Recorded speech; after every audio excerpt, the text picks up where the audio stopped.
지난 시간에 이제 요한계시록의 서론, 또 그 인사말에 대해서 배웠었는데, 그거 가지고 이제 매일매일 기도 하자 이렇게 말씀을 드렸었죠. 좀 해보셨나요?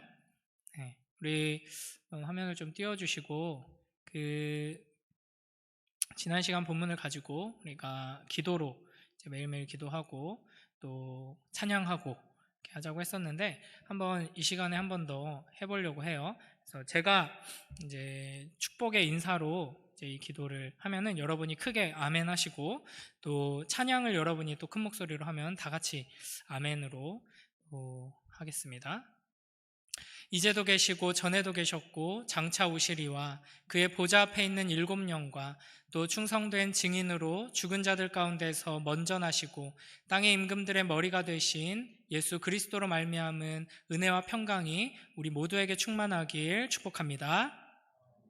네, 찬양합니다.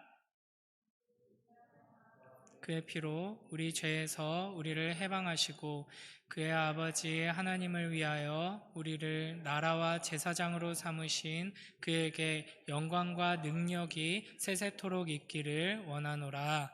아멘. 네, 우리가 이제 요한계시록 맨 앞부분을 계속 살펴보고 있는데요. 1절부터 3절까지는 요한계시록이라는 책에 이제 편지이기도 하고 또 예언의 말씀이 담겨 있는, 그리고 묵시의 형태를 담고 있는 이 책의 표지라고 보면 좀 이해하기 쉽다고 했었죠. 그리고 이제 4절부터 본격적인 편지가 시작되면서 인사를 하는 건데, 그래서 6절은 이제 4절부터 6절은 편지의 인사말과 또 삼위 하나님에 대해서 이야기하고 나서 그 삼위 하나님을 찬양하는 내용이었습니다. 그리고 나서 이제 우리가 오늘 읽은 본문이죠. 7절, 8절에서는 요한계시록의 가장 중요한 핵심 주제가 등장합니다. 바로 다시 오시는 예수 그리스도, 다시 오실 하나님, 전능하신 하나님에 대한 내용이 등장합니다. 이게 바로 여러분 요한계시록의 가장 중요한 핵심 주제입니다. 자, 오늘 본문이 어떻게 시작하죠?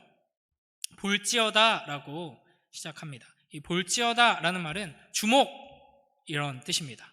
여기를 다 함께 주목해 봐라. 이제 성경에서 특히 이제 요한계시록에서도 이제 반복해서 이 볼지어다라는 말이 등장하는데요. 이제 아주 중요한 핵심 메시지가 선포될 때 볼지어다라고 말합니다. 자, 그 다음에 뭐라고 말하죠? 그가 구름을 타고 오시리라라고 말씀하십니다. 여기서 그는 누구겠어요? 예수 그리스도께서 구름을 타고 오신다라는 거죠. 여러분, 이제 구름 타고 오신다 하면 어떤 이미지가 가장 먼저 이제 머릿속에 떠오르시나요? 구름을 타고 온다. 이제 여러분, 이제 중고등부 친구들은 잘 모를 수도 있는데, 저는 구름 타고 온다 하면은 이분이 이제 가장 먼저 떠오릅니다. 손오공이죠. 한 10대 후반, 20대 친구들은 조금 반응을 하는 것 같은데, 그리고 더 연배가 있으신 분들은 이분을 생각했을 거예요. 누군지 알아요? 중고등부 친구들은? 네, 배추도사, 무도사라는 분들이신데, 이분들도 이제 구름을 타고 등장을 하시거든요. 그러니까 이제 예수님도 이런 식으로 구름을 타고 오신다는 거구나라고 이해하기가 쉬운데, 그래서 이제 예수님의 재림에 대한 그림을 그리는 경우, 특히 이제 좀 귀엽게 일러스트처럼 그리는 경우, 이렇게 손오공이나 배추도사, 무도사처럼 구름 위에 이렇게 탁 타고 구름을 운송수단으로 이용해서 오시는 것처럼 그리곤 합니다.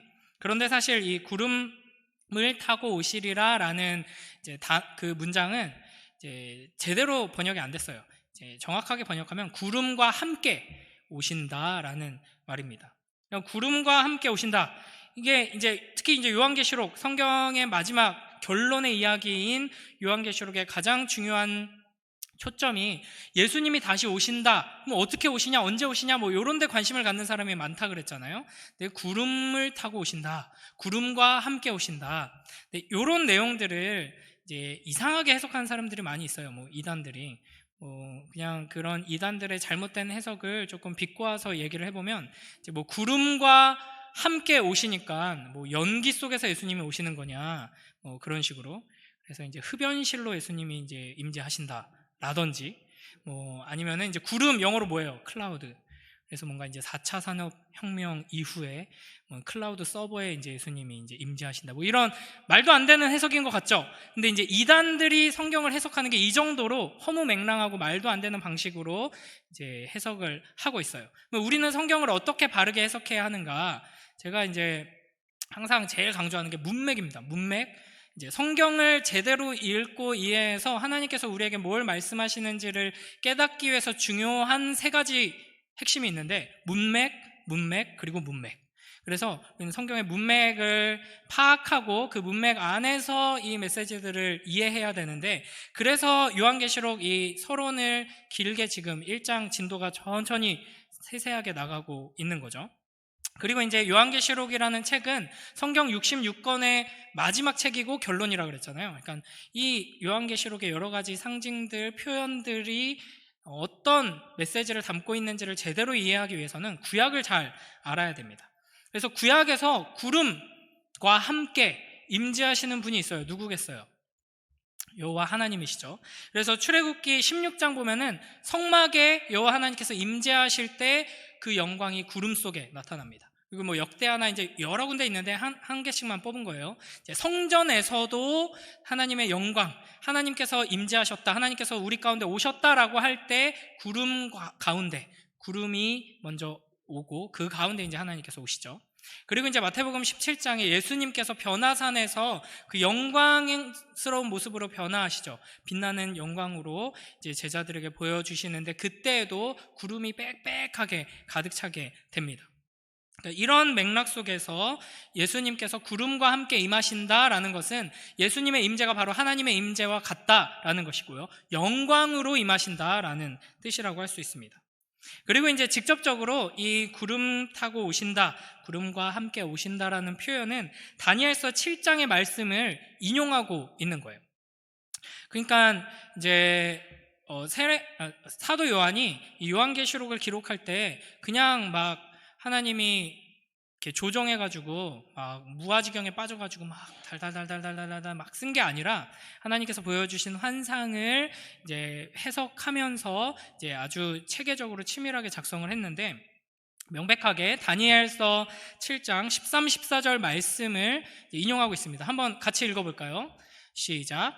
내가 또 밤 환상 중에 보니 인자 같은 이가 하늘 구름을 타고 와서 옛적부터 항상 계신 이에게 나아가 그 앞으로 인도되매 그에게 권세와 영광과 나라를 주고 모든 백성과 나라들과 다른 언어를 말하는 모든 자들이 그를 섬기게 하였으니 그의 권세는 소멸되지 아니하는 영원한 권세요 그의 나라는 멸망하지 아니할 것이니라.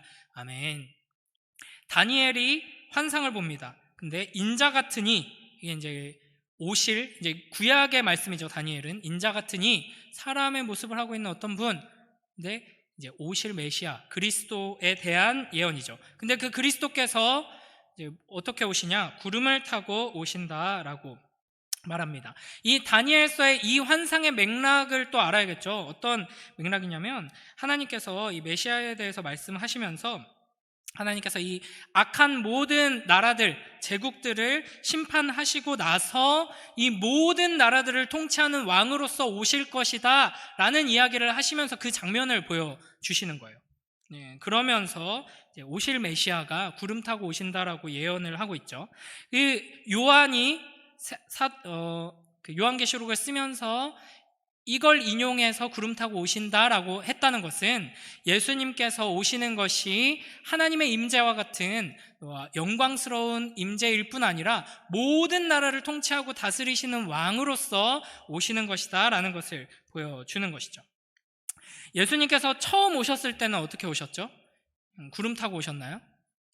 엄마 뱃속에, 마리아 뱃속에 작은 아기로 오셨죠. 그래서 예수님의 처음 태어나심, 처음 이 땅에 오심, 성육신이라고 하는 이 크리스마스 사건은 예수님의 낮아지심입니다.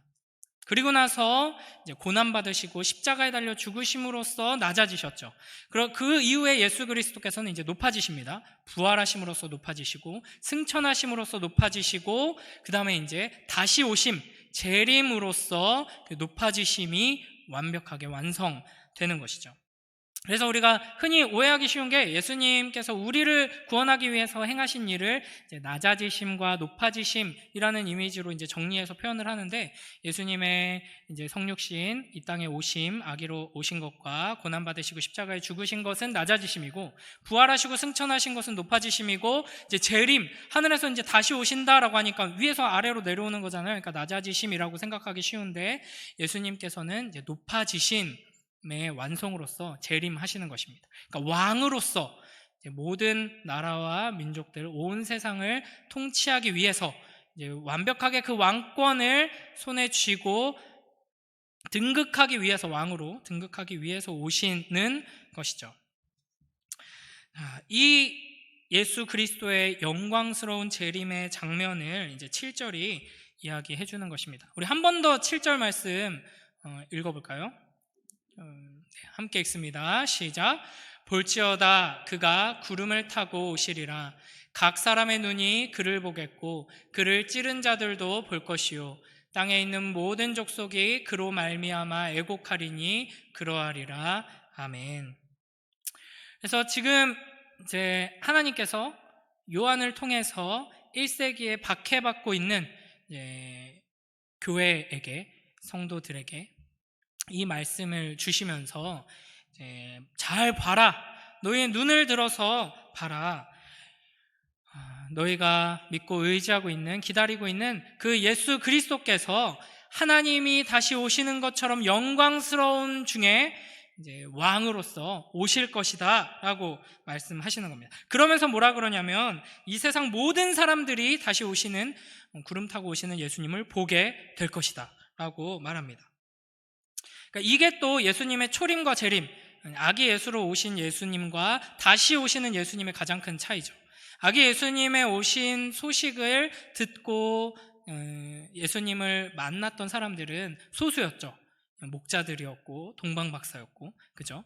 그러나 예수님께서 다시 오실 때에는 선택된 몇몇 사람들만, 예수님을 간절히 기다리던 사람들만, 착하게 살았던 사람들만 보는 것이 아니라 온 세상 모든 이들이 보게 될 것입니다.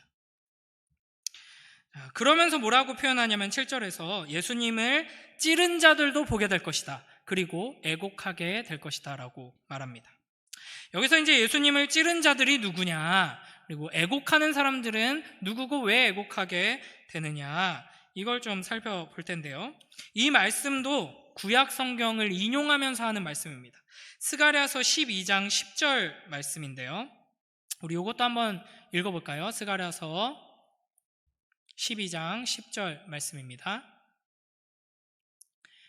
스가랴서 12장 10절 말씀 제가 읽겠습니다. 내가 다윗의 집과 예루살렘 주민에게 은총과 간구하는 심령을 부어주리니 그들이 그 찌른 바 그를 바라보고 그를 위하여 애통하기를 독자를 위하여 애통하듯 하며 그를 위하여 통곡하기를 장자를 위하여 통곡하듯 하리로다. 아멘. 방금 요한계시록 1장 7절 말씀과 굉장히 비슷한 이야기가 등장하죠. 이제 하나님께서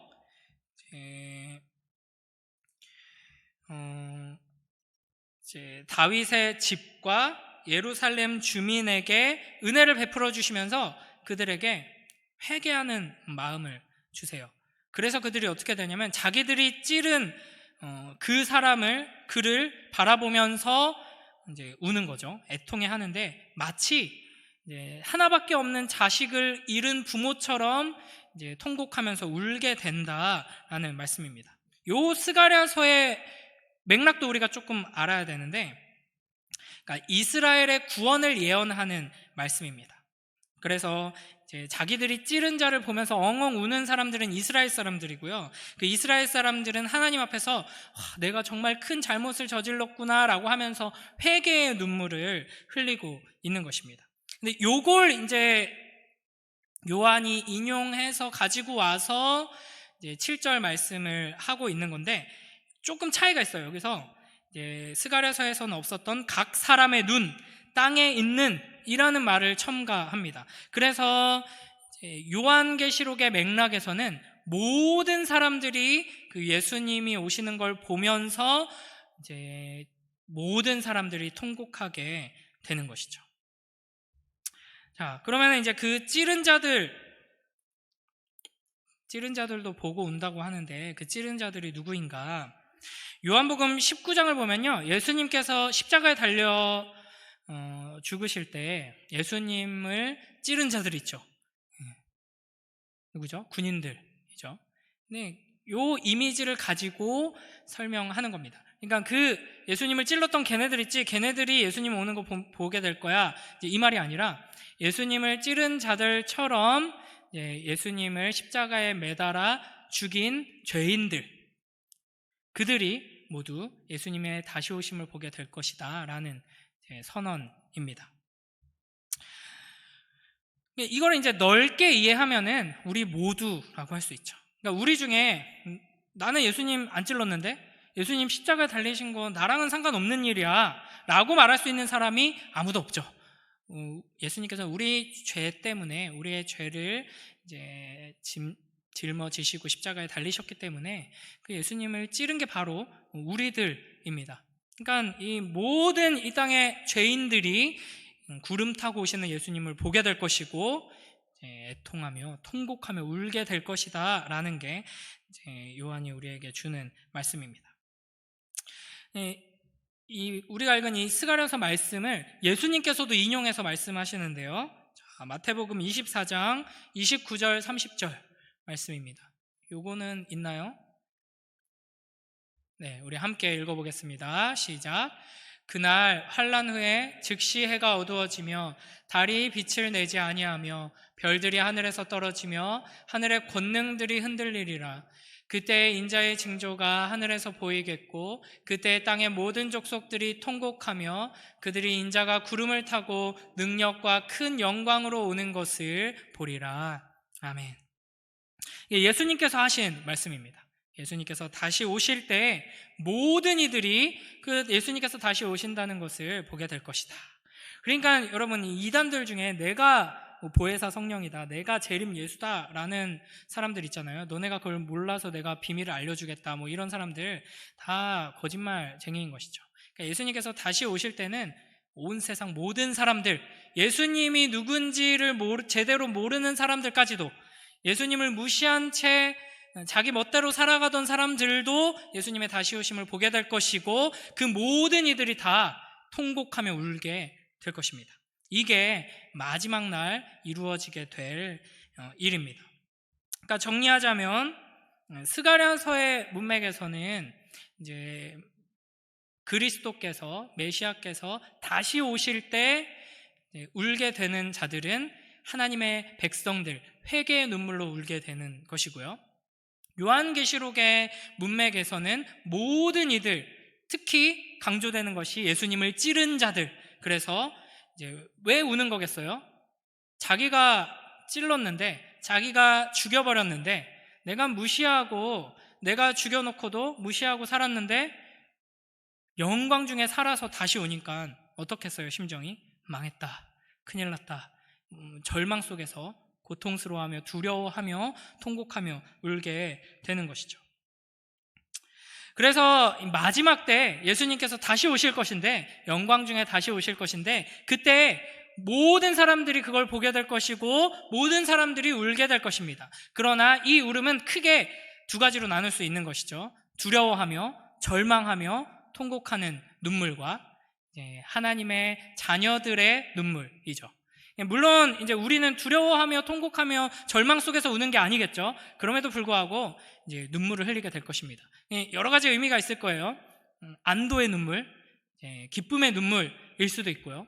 또 우리가 예수 그리스도를 찌른 자들이었음에도 불구하고 우리를 위해서 십자가에 달려 죽으시고 부활하시고 승천하셔서 지금까지 우리를 인도하셔서 이제 하나님 나라를 완성해 주시는 그 은혜에 감격하면서 이제 내가 찔렀던 것에 대한 회개의 눈물. 그러니까 이게 단순히 후회가 아니죠. 이제 회개와 기쁨과 감사와 안도의 눈물로 우리는 그 마지막 예수님께서 다시 오시는 순간을 맞이하게 될 것입니다. 이에 대한 또한 하나의 부연 설명이 8절에서 나오는데요. 우리 8절 말씀도 함께 크게 읽어보겠습니다. 시작. 주 하나님이 이르시되 나는 알파와 오메가라. 이제도 있고 전에도 있었고 장차 올 자요 전능한 자라 하시더라. 아멘. 알파와 오메가라라는 말로 이제 예수님께서 또한 자신을 소개하십니다. 알파와 오메가가 무슨 뜻일까요? 이제 요한계시록 1장에서 이런 표현들, 또 전체에서 이런 표현들이 계속 등장합니다. 처음이자 마지막이다, 이런 말씀도 하셨고요. 또 이제도 계시고 전에도 계셨고 장차 오실 이라는 표현으로도 이제 했습니다. 그 같은 맥락에 있는 말씀인데요. 이게 헬라어 알파벳이에요. 여러분 헬라어 알파벳 아는 사람 있어요? 우리 코로나 지나면서 이거 많이 들어봤을 거예요. 잘 보이나요? 이게 이제 큰 노란 글씨는 보이죠? 알파, 베타, 감마, 델타, 엡실론, 제타, 에타, 세타, 이오타, 뭐 이거 이제 신학교에서 열심히 배웠었는데 중간에 보면은 오미크론이 있어요. 거의 뒤쪽에 있거든요. 동그라미 보이죠? 동그라미. 그게 오미크론이에요. 그러니까 변이가 지금 계속 일어나서 오미크론까지 온 거죠. 여기서 또 변이가 일어나면 그 다음 뭐겠어요? 우는 표시처럼 돼 있는 거 있죠. 유유. 이게 이제 파이, 우리가 파이라고 부르죠. 그거예요. 그 다음에 이제 로, 시그마 수학 시간에 이제 고등학생 이상 배우나요? 시그마도 있고, 뭐 이렇게 쭉 가다가 마지막에 오메가로 끝납니다. 이제 변이가 이제 끝나고 없어져야 되는데 이제 마지막 막 한 5년 지나가지고 이제 요즘 오메가 변이 때문에 우리가 힘든데 여러분 기도합시다. 이러면 너무 이제 힘들겠죠. 그래서 여러분 이제 코로나가 빨리 종식되기를 계속 기도해야 합니다. 그러니까 여기서 이제 알파와 오메가라는 것은 A부터 Z까지 이거랑 똑같은 말이죠. 그러니까 예수님께서 이 모든 세상의 역사를 시작하신 분이고 또 끝마치시는 분이다라는 뜻입니다. 그러니까 우리 하나님, 우리 주 예수 그리스도께서는 만물의 창조주이시면서 이제 창조해놓고 마음에 들어 하고 그냥 보고 계시는 분이 아니라 이 모든 역사를 주관하시고 통치하시고 비적하시고 결국에는 완성해 내시는 분이시다. 이 역사의 마침표를 예수 그리스도께서 찍으신다. 무엇을 통해? 재림을 통해. 이걸 말씀하시는 것입니다. 그리고 나서 또 뭐라고 표현해요? 8절에서 전능한 자라. 이 표현이 신약성경에서 10번 등장하는데 요한계시록에 9번 등장합니다. 이게 구약성경에서는 만군의 여호와라는 말로 사용되고 있죠. 그러니까 하나님의 예수 그리스도의 전능하심, 주권을, 통치권을 강조하는 표현입니다. 자, 그래서 오늘 이 7절, 8절을 통해서 하나님께서 우리에게 하시는 말씀이 뭐냐? 알파와 오메가이시며 전능하신 하나님, 예수 그리스도께서 영광 중에 임하신다. 그걸 봐라 라는 겁니다. 예수님께서는 곧 다시 오실 것입니다. 우리에게 약속하셨죠. 약속하신 대로 오실 것입니다. 다시 오실 주님은 비밀하게, 은밀하게, 또 연약한 모습으로 오시는 것이 아니라 모두를 두려움에 떨게 만드는, 이 세상 모두를 엎드리게 만들고 통곡하게 만드는 영광의 주님으로, 통치자로, 심판의 왕으로 오신다 하는 것입니다. 이 다시 오실 주님을 보며 기다리며 믿고 의지하며 살아가는 복된 우리 모두가 되길 주님의 이름으로 축복합니다. 우리 이제 중고등부에서 계속 저와 함께하는 친구들은 이제 아멘이 적으면은 제가 설교를 계속 늘린다는 걸 잘 알고 있는데 이제 4부 예배 이제 새롭게 오신 분들은 잘 모르셔가지고 아쉽게도 끝날 뻔했지만 다시 이어가도록 하겠습니다. 여러분, 예수님께서 다시 오신다 하는 것에 대한 개념을 우리가 잘 세워야 됩니다. 그러니까 예수님께서 다시 오신다 하는 건 낭만적으로 예수님이 날 사랑하셔서 항상 나와 함께 하신다고 하셨기 때문에 곧 다시 오실 거야, 이런 맥락이 아닌 거예요. 너 힘들지? 내가 곧 너에게 가서 내가 너를 안아줄게. 내가 곧 너에게 가서 너의 그 고민 내가 다 들어주고 내가 너 위로해줄게. 내가 옆에서 너의 힘이 되어줄게. 내가 조금만 기다려. 내가 곧 가서 너를 내가 축복해줄게. 뭐 이 정도 수준이 아닌 것이죠. 그러니까 예수님께서 다시 오실 때는 우리의 문제가 이제 해결될 거다, 이 정도 수준이 아니라 이 세상이 끝나는 겁니다. 이 세상 모든 문제가 해결되고 이 세상에 영원한 하나님 나라가 완성되는 것이죠. 그렇기 때문에 예수님께서 다시 오신다는 약속이 우리에게 소망이 되는 것이고 위로가 되는 것이고 우리가 그것을 바라보며 믿고 의지해야 하는 것입니다. 그래서 이제 이 예수님의 다시 오심을 좀 어떻게 우리가 이해해야 하는가? 예를 들면 이 세상이 악한 것들로 가득 차 있죠. 그래서 이제 조폭들이 세력 다툼을 하면서 막 싸우고 있어요. 우리는 막 그 사이에서 막 이 독사파한테 괴롭힘 당하면서 막 뺏겼다가 또 도끼파한테 괴롭히면서 막 뺏겼다가 막 이렇게 막 이리저리 막 너무 괴로운데 이제 우리 아빠가 이제 해외에 나갔다가 이제 돌아온 거죠. 근데 아빠가 형사야. 근데 누구냐? 마동석이야. 그래가지고 이제 오자마자 이제 도끼파랑 독사파랑 다 불러가지고 다 딱 서 일로 와 해가지고 이제 마동석의 그 트레이드 마크 있죠. 이제 싸다구를 다 날리면서 다 평정하고 다 감옥에 집어넣고 이제 그렇게 하시는 게 이제 예수님께서 다시 오셔서 하실 일인 것입니다. 예전 드라마인데 사랑의 불시착이라는 드라마가 있었어요. 혹시 보신 분 있으신가요? 되게 유명했다고 하는데 몇 분 이렇게 표시를 해주시는데 역시나 이제 저는 이제 안 봤고요. 이제 유튜브를 통해서 이제 짤만 봤는데 재밌는 장면이 하나 있더라고요. 여기 이제 공유가 아니라 저 사람 누구죠? 현빈. 현빈이랑 이제 손예진이 주인공인데 현빈이 북한에 배경이 북한이에요. 북한 군인인데 거의 이제 수령동지 다음으로 이제 제일 높은 사람의 하나밖에 없는 아들로 나오더라고요. 근데 어떤 군인들이 이 현빈을 잡아가지고 끌고 가요. 그래가지고 막 신문을 해요. 그런데 죄가 있어서 신문하는 게 아니라 죄가 없는데도 죄가 없는 걸 알면서도 막 신문하면서 네가 이거 잘못했지 막 이렇게 얘기를 하는 거예요. 잘못 안 했다고 하니까 꼭 구멍이 있어야지 못이 들어가는 줄 아느냐, 못을 박으면 구멍이 생기는 거다 막 이러면서 이제 없는 죄를 만들어서 너를 이제 잡아 넣을 거다 막 이런 식으로 신문을 하는 거예요. 이제 그때 이제 이 군인의 상관이 뭔 일 났나 하고 구경하러 왔는데 이제 현빈을 알아본 거죠. 그래가지고 너 지금 뭐 하고 있는 거야? 막 이러면서 화를 내요.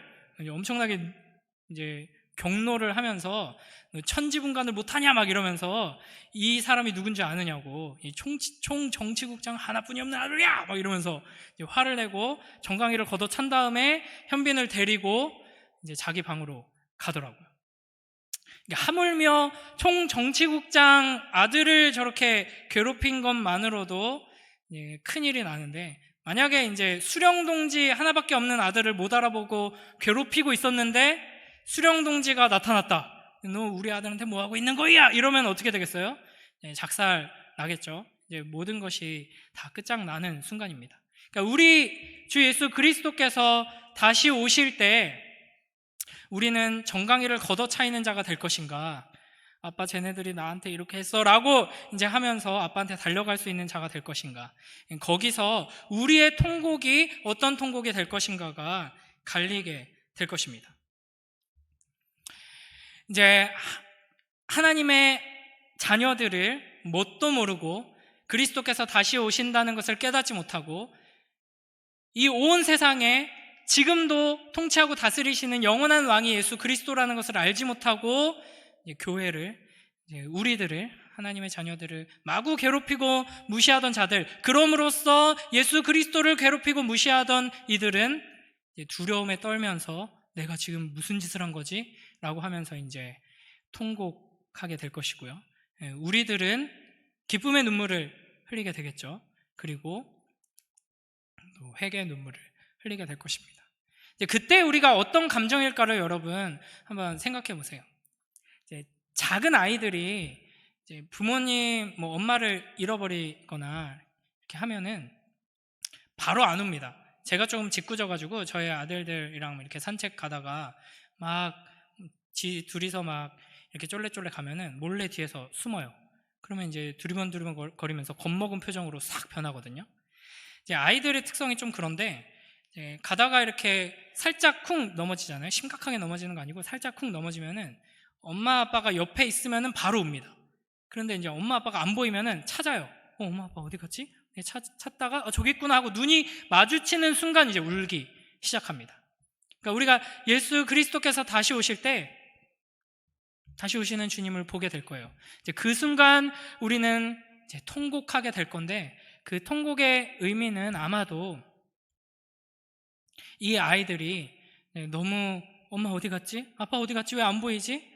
어떻게 된 거지? 나 큰일 났네? 하면서 벌벌 떨고 울지도 못하고 계속 찾고 있다가 드디어 엄마를 마주했을 때 이제 우는 그 눈물하고 비슷할 거예요. 좀 서러운 눈물이죠.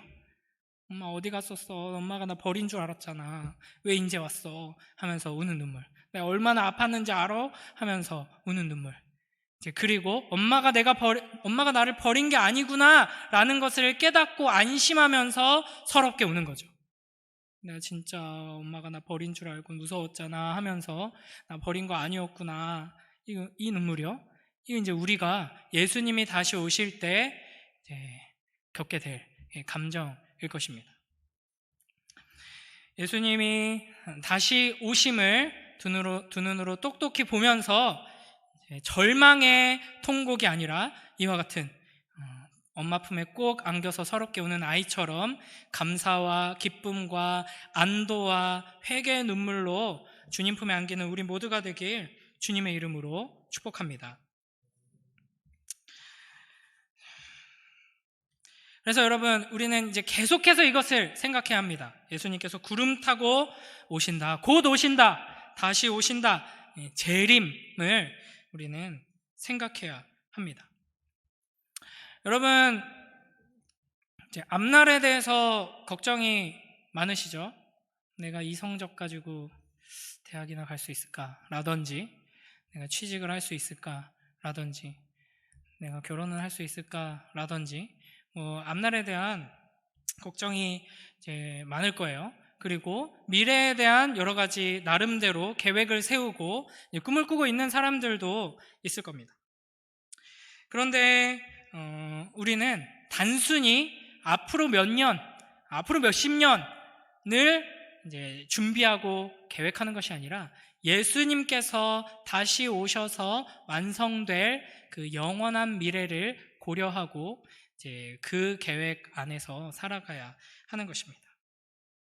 그래서 우리가 아무리 지혜를 끌어모아가지고 힘을 다해서 내 앞날을 준비하고 계획한 대로 한 걸음 한 걸음 나아간다고 하더라도 예수님께서 다시 오시면 이 모든 것들이 이제 끝나게 되는 거예요. 제가 이제 20대 초반에 군대에 있으면서 맨날 수첩에다가 그렸던 게 이제 마당이 딸린, 그리고 뒷마당에는 작은 연못이 있는 2층 집이었거든요. 그래서 나는 2층 집에 살고 싶다, 막연하게 그런 꿈을 가지고 있었는데, 예를 들어서 그런 꿈을 가지고 평생을 열심히 살아왔던 사람이 있다고 생각해 봅시다. 2층 집에서 온 가족이 오손도손 사는 게 평생의 목표예요. 그래서 평생 열심히 일하고 아껴 쓰고 해가지고 자기가 원하는 그 2층 집을 다 마련했어요. 완공을 했어요. 그리고 이사 들어갔어요. 그 첫날 밤 온 가족이 모여서 감격스럽게 식탁에 앉았는데 갑자기 하늘에서 천둥이 치더니 온 세상에 구름이 깔리더니 예수님이 오셨어요. 그러면 어떻게 될까요? 어떻게 되는 거예요, 이 사람은? 뭘 어떻게 돼요? 모든 걸 다 가지게 되는 거죠. 여러분, 이게 이제 여러분의 이제 개념 생각을 이제 잘 정돈해야 하는 겁니다. 우리가 무엇을 하든지 간에 하나님과 동행하며 하나님의 영광을 위해 살아왔다면 예수님이 오실 때 우리는 완성되게 될 것이고 모든 것을 얻게 될 것입니다. 그러나 예수님과 상관없이 계획을 세우고 예수님과 상관없이 열심히 공부하고 열심히 일하고 열심히 아껴 쓰고 모아서 차근차근 하나하나 이루어 나간 사람이었다면 예수님이 다시 오실 때 망했다, 허무하다, 큰일 났다 라고 반응하게 되는 것이죠. 여러분, 주님께서는 분명히 다시 오실 것입니다. 우리를 사랑해서 우리를 구하러, 우리를 찾으러, 우리를 완성시키러 곧 오실 것입니다. 예수님을 믿고 바라보며 다시 오심을 기다리며 살아가는 자들은 예수님께서 다시 오실 때 기쁨으로 찬양하며 눈물을 흘리게 될 것입니다. 그러나 이 세상을 사랑하며 이 세상을 전부로 여기면서 살던 사람은 이제 충격과 공포의 눈물, 두려움과 후회의 눈물을 흘리게 될 것이고, 그동안 살아왔던 인생, 그동안 노력했던 모든 것들이 무의미하게 될 뿐 아니라 오히려 이제 자신을 정죄하는 이제 칼이 되어서 자기에게 돌아오게 될 것입니다. 예수님이 다시 오시는 그날에 참된 기쁨으로 찬양하며 감격의 눈물을 흘리는 우리 모두가 되길 주님의 이름으로 축복합니다. 여기서 한 가지만 더, 정확하게 말하면 이제 두 가지만 더 이야기를 하도록 하겠습니다. 다시 오시는 예수님을 보라 라고 말씀하시죠.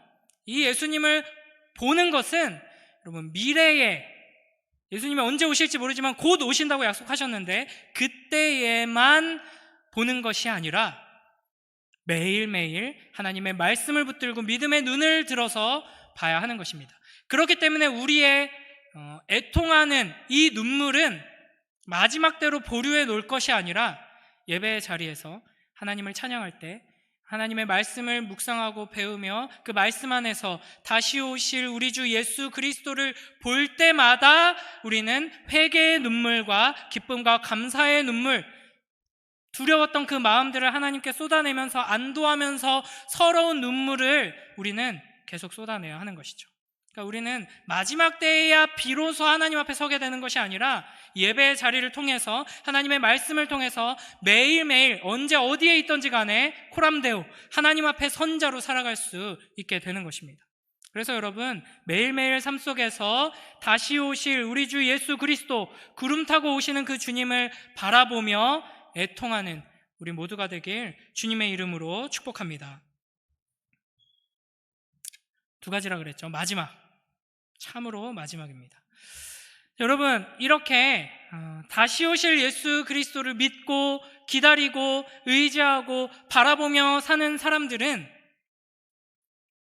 이 세상 사람들과 마지막 때에 그들은 두려움과 절망의 통곡을 하고 우리는 이 복잡한 기쁨과 감사와 또 이 안도와 회개의 통곡을 한다는 점에서 그 마지막 장면에서만 다른 것이 아니라 우리의 삶의 모습에서도 큰 차이를 보여야 할 것입니다. 그 중에서 딱 한 가지만 얘기해 보려고 합니다. 여러분이 참으로 이 예수 그리스도를 바라봄으로써 다시 오실 예수님을 모르는 자들, 다시 오실 예수님을 기다리지 않은 채 자기 뜻대로 살아가고 있는 자들과 여러분이 구별된 모습으로 자라나길 축복합니다. 어떤 모습이냐면요, 제가 요즘에 꽂힌 노래가 있어요. 여러분 아시는지 모르겠는데 장기하라는 사람 알아요? 네, 이분이 이제 새로운 앨범을 냈는데 굉장히 특이하더라고요. 랩처럼 이렇게 중얼중얼 거리는 노래를 냈는데 너네 자랑하고 싶은 거 있으면 얼마든지 해. 난 괜찮아. 난 아무렇지도 않아. 이게 노래예요. 이게 노래 부른 거예요. 제가 이 장기하의 노래를 부른 거거든요. 난 전혀 부럽지가 않아. 이런 걸 계속 반복하더라고요. 너네 자랑하고 싶은 거 있으면 얼마든지 해. 난 괜찮아. 난 아무렇지도 않아. 난 전혀 아무렇지도 않아. 이걸 이제 제가 너무 매력적이어가지고 계속 불렀더니 이든이도 신나가지고 막 따라 하더라고요. 그러다가 제가 제 아들한테 말했어요. 이든아, 너 자랑하고 싶은 거 있으면 얼마든지 해. 아빠는 괜찮아. 아빠는 아무렇지도 않아. 전혀 아무렇지도 않아. 그랬더니 이든이가 이렇게 말하더라고요. 아빠, 난 자랑하고 싶은 거 없는데? 이렇게 말하더라고요. 이 자랑하고 싶은 거 없다는 게 굉장히 부럽게 느껴졌어요. 그러니까 이 노래 가사의 핵심이 뭐냐면 사람들이 자꾸 자랑을 하는데 왜 자랑을 하냐? 다른 사람이 부러우니까 자랑을 하는 거다. 그러니까 자랑을 하니까 그걸 들은 사람 또 부러워지고, 부러우니까 또 자기 뭐 자랑할 거 없나 찾아서 자랑을 하고, 자랑하니까 부러워지고, 부러우니까 자랑을 하고. 이게 또 이제 노래거든요. 제가 노래 부른 거예요 지금. 부러우니까 자랑을 하고, 자랑하니까 부러워지고.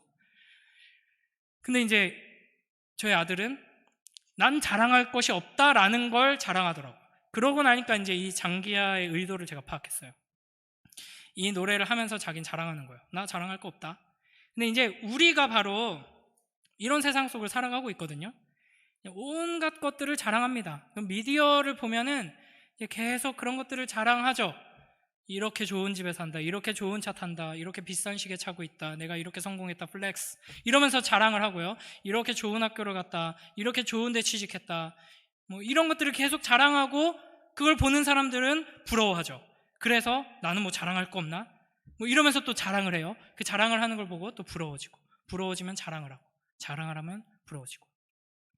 그런 세상 속에서 이제 자랑하는 것들을 이제 질투하면서 내가 더 많이 얻기 위해서, 내가 다른 사람의 부러움을 사기 위해서 싸우고 빼앗고 상처 입히고 이제 불안해하는 이 세상 속에서 우리는 이렇게 말할 수 있어야 되는 겁니다. 그래, 자랑하고 싶은 거 있으면 얼마든지 해. 난 아무렇지도 않아. 하나도 아무렇지도 않아. 이렇게 말할 수 있어야 되는 것이죠. 어떻게요? 어떻게 이렇게 우리는 말할 수 있을까요?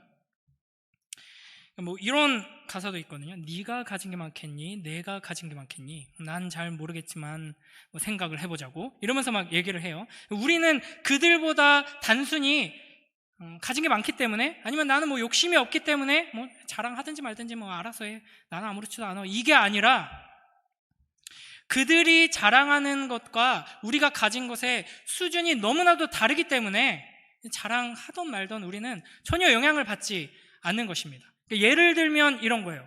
이제 조기 축구에 하는 아저씨들이 회식을 하면서 막 자랑을 해요. 이번 경기에서 내가 골 제일 많이 넣었다 이러면서 막 자랑을 하고, 다른 아저씨는 야 그래도 우리 팀이, 너는 골 많이 넣었지만 우리 팀이 이겼다 막 이러면서 자랑을 하고, 야 지난 전국 조기 축구 팀 대항전에서 우리 팀이 우승했다 막 이러면서 이렇게 자랑을 해요. 근데 그 옆에서 한 사람이 자랑에 참여하지 않고 뭐 부러워하지도 않는 것 같고 그냥 있어요. 그래서 너도 뭐 자랑할 거 없어? 흥민아? 손흥민? 너는 자랑할 거 없어? 왜 가만히 있어? 이렇게 말하는 거죠. 근데 이 조기 축구의 아저씨들은 그렇게 막 축구 잘한다고 자랑하지만 이제 손흥민이 저는 뭐 이렇게 이런 걸 했고요 했는데 몰라요, 잘 그걸. 뜬구름 잡는 소리 하지 말고 조기 축구에서 어떤 업적을 쌓았냐고 뭐 이러면서 자랑할 거 없어 이렇게 말하는 거죠. 손흥민 입장에서는 어떻겠어요? 뭐 자랑할 거 있으면 얼마든지 해. 나는 아무렇지도 않아. 이렇게 되는 것이죠. 여러분, 우리에게는 영원한 하나님 나라가 있습니다. 그 영원한 하나님 나라를 완성하실 우리 주 예수 그리스도께서 다시 오신다고 약속해 주셨습니다. 그냥 모호하게 그 약속을 가지고 있는 것이 아니라 믿음의 눈을 들어 보라 라고 말씀하십니다. 우리는 하나님 말씀 안에서 그 예수 그리스도를 보게 되는 것이죠. 이 재림 신앙을 가지고 예수님을 보며 예수님을 기다리며 붙드는 자들은 이 세상 자랑에 결코 흔들리지 않을 것입니다. 여러분, 헛된 자랑들로 인생을 낭비하는 이 세상 속에서 나 성적 높다, 나 좋은 대학 갈 거다, 갔다, 나 취직 잘했다, 우리 집 70평이다, 우리 아빠 벤츠 탄다, 이런 걸로 자랑하는 한심한 녀석들 속에서 자랑할 거 있으면 얼마든지 해 라는 마음을 가질 수 있는 우리 모두가 되길 주님의 이름으로 축복합니다. 비명을 지르면서 통곡하게 될 자들을 부러워하지 말고, 그들에게 휩쓸리지 말고 오직 오실 주님을 바라보고 기다리며 매일매일 삶 속에서 그 주님 앞에 서서 주님을 바라보며 감사와 기쁨과 안도와 위로와 회개의 눈물로 주님과 동행하는 복된 우리 모두가 되길 주님의 이름으로 축복합니다.